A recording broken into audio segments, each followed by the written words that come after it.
What's up, guys? Welcome back to another episode of Dad Bod Garage. Today I'm going to be installing the fuel pressure regulator and fuel system that I talked about in a previous video. But I just want to start off today letting you guys know what I did off camera before, just to get ready for putting this new fuel system in. So I went ahead and I replaced the stock fuel filter, but I also replaced all of the fuel lines from the factory hard lines that are just under the firewall here with brand new OEM BMW soft lines. And then also I added these -6 to 8mm or 5/16 that are about the same size adapters, so that building my new fuel system from there forward is a lot easier. With the adapters, it allows me to run the -6 fuel lines, as well as building off of that, I don't have to use barb fittings for the fuel pressure regulator or the actual fuel rail itself. So it'll make it a ton easier to set this up. And one thing I want to note, the M50 normally has the fuel pressure regulator on the back of the fuel rail. I will actually be reversing that because the fuel pressure regulator will be mounted right here. I'm actually going to have the flow of the fuel running to the front. With the 485 pump in there, there should be no problem getting the fuel to run to the front of the rail. Not necessarily that there is, but that way it'll also make it easier for mounting purposes. I won't have to run a line all the way from the front or to the back, from the back of the fuel rail to all the way up here where the fuel pressure regulator is. So it'll make it really easy. I can just run the inlet side pretty much right up around the starter, which then I'll only have to have a line that's not even a foot long out of these factory lines here. Run it across, run another maybe foot long line from there to the fuel pressure regulator, and then not even another foot long line from there to the return line. So that'll make it super easy to set that up. One thing I will have to do is make a mount for the fuel pressure regulator. The way I'm going to do that is I've got 1-inch flat stock that I should be able to bend fairly easily. I'm going to use the brass bosses that's in the front bottom of the M50 intake manifold. Actually, let me grab that and I'll show you real quick.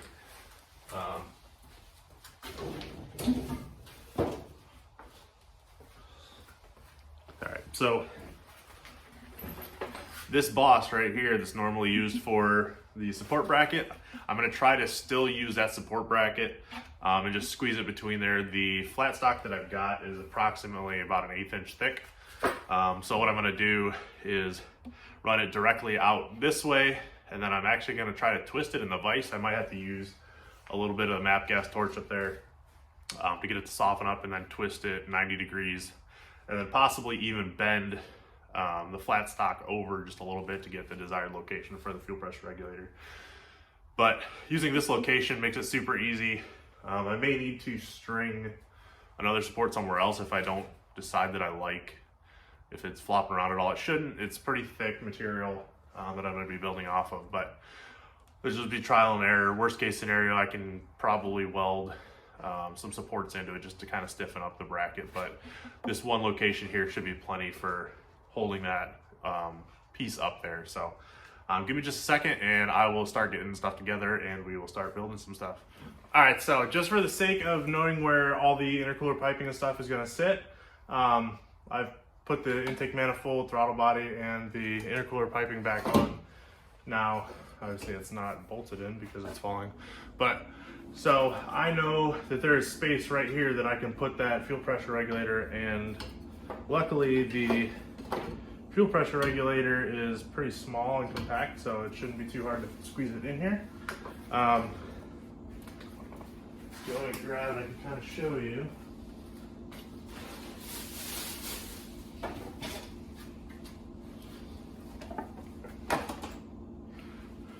Let me move this around just so you can see a little bit better.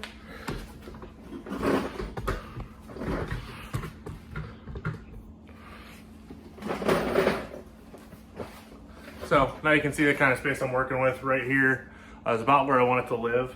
So you can see it's not very big. So placing it about right here shouldn't be an issue.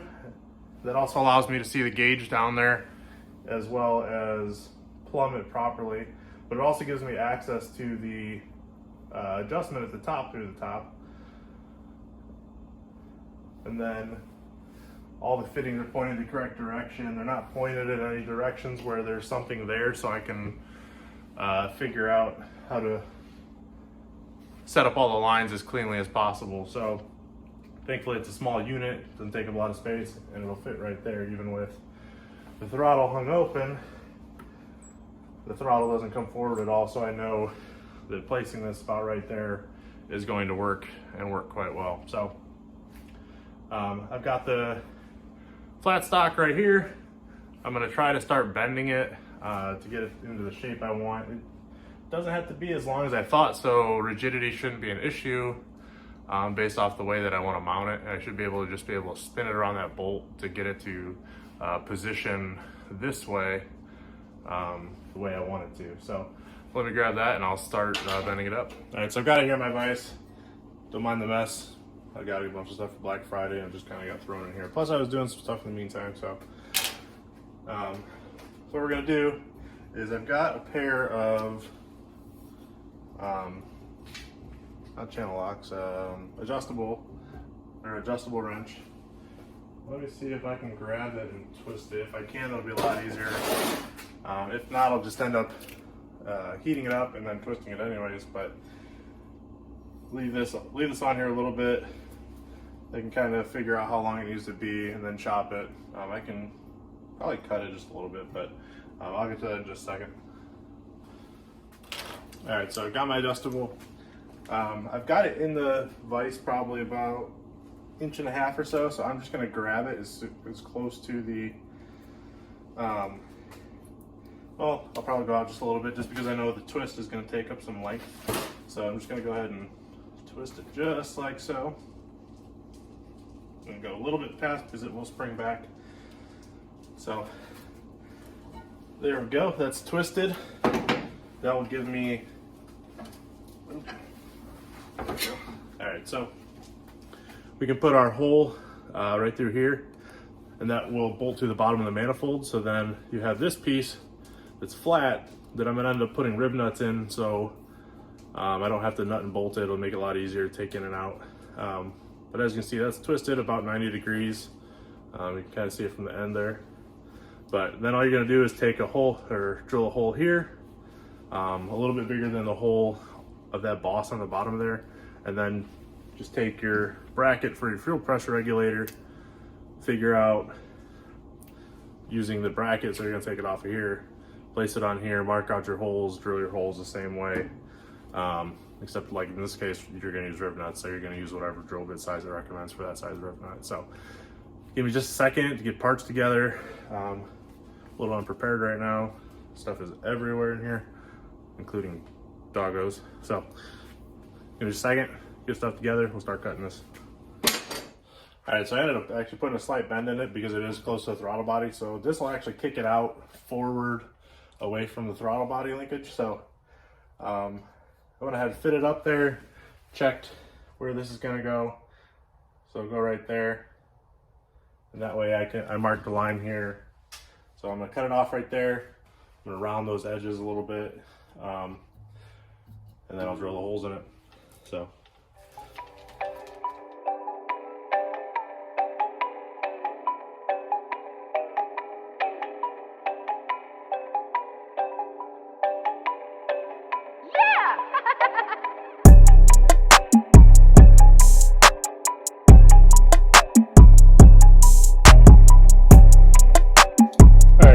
So here's the bracket. As you can see, I drilled out these holes. These will be big enough for those rib nut inserts. So those will go in just like that. And then once you rib nut them in, it'll be a lot easier than trying to nut and bolt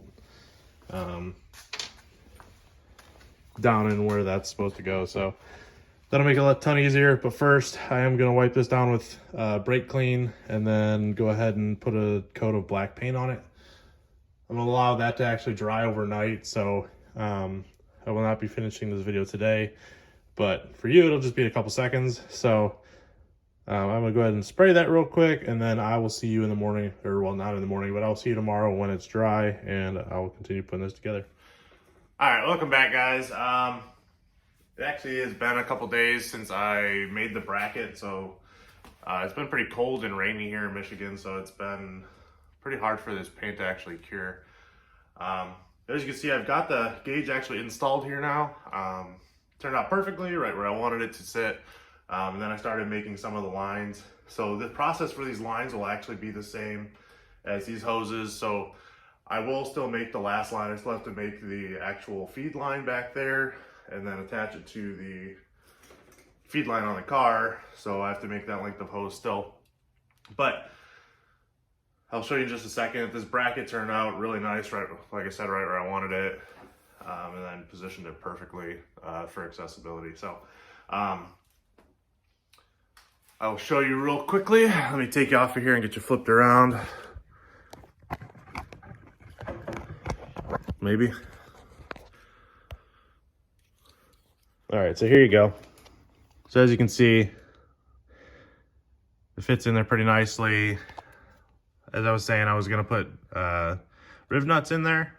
Just makes it a whole lot easier. You don't have to nut and bolt on the back. It makes it a lot easier to tighten things. You don't have to hold another wrench. You can just put the bolt in and then tighten it, and it holds it on really well. So it's mounted. It's mounted pretty sturdy. I can pull on it. It moves the whole manifold, which isn't bolted down right now, so it will. But then ran the lines up to the fuel rail, and then another line back to the actual adapter, which is you can kind of see it right back there. So just need to make the one more fuel line going to the actual feed line that's coming out of the filter that sits down right around here. You can actually kind of see it there, but again, there's a soft line coming out of there with a -6 fitting, which actually, let me see if I can grab it so you can see it. So yeah, so there's a -6 fitting down there. This is the rubber hard line I was talking about, and then the -6 adapter. So I just need to run a line from there back to there on this RallyRoad fuel rail. And then the fuel system will actually be complete for the most part. I'll still have to find vacuum reference for the actual gauge itself. But let's get to making that last line and then we'll finish up here. All right, guys, so like I said, I'm going to be using the same method I did for the catch can lines, just obviously with smaller fittings. This is -6 along with -6 fittings. For this one, I'm just going to be using straight fittings. But if you saw part 1 of this video, it did come with a bunch of other fittings. Like there's 90s in there, 180 degrees, everything like that. But I'm not going to need those. So I'm using both of these straight fittings here. So also, I ordered these off of Amazon like I do most of the stuff that I've shown you guys. It's a little bit cheaper, but still seems like about the same quality. The only difference is these ones came with O-rings, which I've never had AN fittings that I've ordered come with O-rings. So I'm not sure why these are in here, but if you guys know why they're in here or where they're supposed to go, because I don't know if they're supposed to go in the section that actually has the cone on the opposite end, the female or the male side that is supposed to press against it or something. But as far as I know, it's supposed to seal using that cone shape in there, because the inside of this is cone shaped also, kind of like a brake line. But anyways, I'm gonna be installing these same way I did before. Got a whole roll of -6, way more than enough. The handsaw, just like I used before, and also some painter's tape just so the outside black nylon doesn't start unraveling. So just gonna walk you through this. It's gonna be, like I said, the same process. The only difference is I've started using a little bit of WD-40 just as you assemble it. I'm just gonna spray a little bit on there. So as you saw, I made those other 2 lines, so I've already got tape on here from the previous lines. But we'll go ahead and take that off, and we'll actually make our hose end first, and then I'll start making the opposite end of that after we figure out how long it needs to be. So all I've been doing is, which somebody suggested that I use a cutoff wheel, but my air tools don't work that well that I have here at home. So I might have to grab something I've got at work, but as you can see, it's got a little bit of fraying, but it's not like to the point where you can't put the fitting over it. So all you're gonna do, you're just gonna put a little bit of WD-40 around the end of it. You don't have to soak it, just enough that you can get that fitting on over it. So try to shove as much of that nylon exterior on the outside of it inside the fitting. And then you're just gonna twist it on. Might be able to show you guys a little better this time. The hose bottoming out into the fitting, if I can get this to go down all the way. These are a little bit different than the other ones. They don't have a thread inside of them that you walk it down onto it with. So these you can really just keep pushing on it until it seats all the way inside there. Yep, there we go. So if you can kind of see it, probably not. Oh, there, just a little bit. You can see. So it's seated all the way up against the lip that's underneath there. So then all you're gonna do, I'm actually going to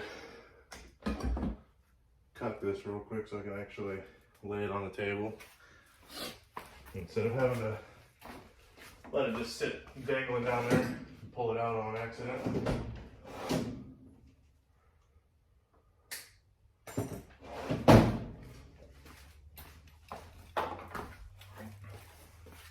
So there we go, plenty of that pulled out. And then these vice blocks, like you saw in a previous video, also help quite a bit. So you're just gonna put that in there. So it's sticking out a little bit above, just so you're not, if you have it too low in there, the fitting actually won't bottom out enough. It has to bottom out all the way against this surface here. If you don't have that in there, it won't do that as well. Again, when you're assembling this, make sure as you're tightening this into your fitting here that the hose is not pushing out.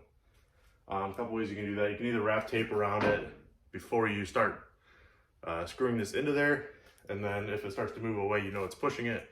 Either that, or you can just pay attention to the weave on the outside of the hose, and then just pay attention to that if it's moving.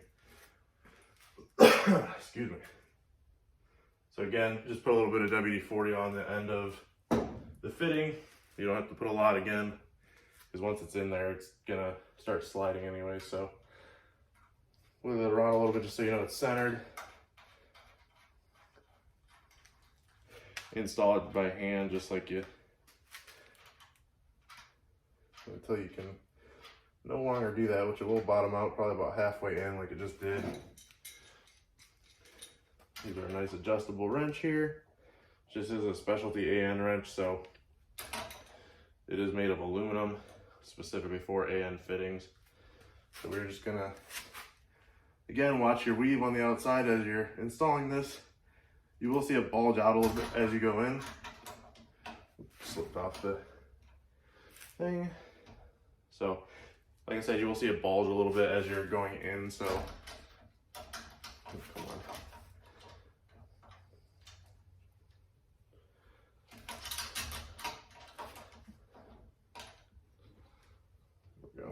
Okay. As it tightens down, it'll get pretty tight, and it might start twisting the hose too, because it's trying to create a seal in there. So there we go. Take this out of here. Like I said, it's bottomed out against this piece right here. And then also you can kind of feel, if you squeeze it, it'll collapse just a little bit, but then you go up a little higher, push against it, it should be solid. So that's how you know if it's got enough pressure on it from the inside that it's actually gonna hold. So now I need to check my length on here. Again, same process as the catch can lines, just obviously a little smaller and a little more compact inside where it's going to. So give me just a second and I will route these where I need them to, and then I'll just make the other end. So the process will be exactly the same, just figuring out where you're routing this line and then cutting it appropriately and then doing the same thing as this. So give me just a second, we'll make the other one and we'll start installing it.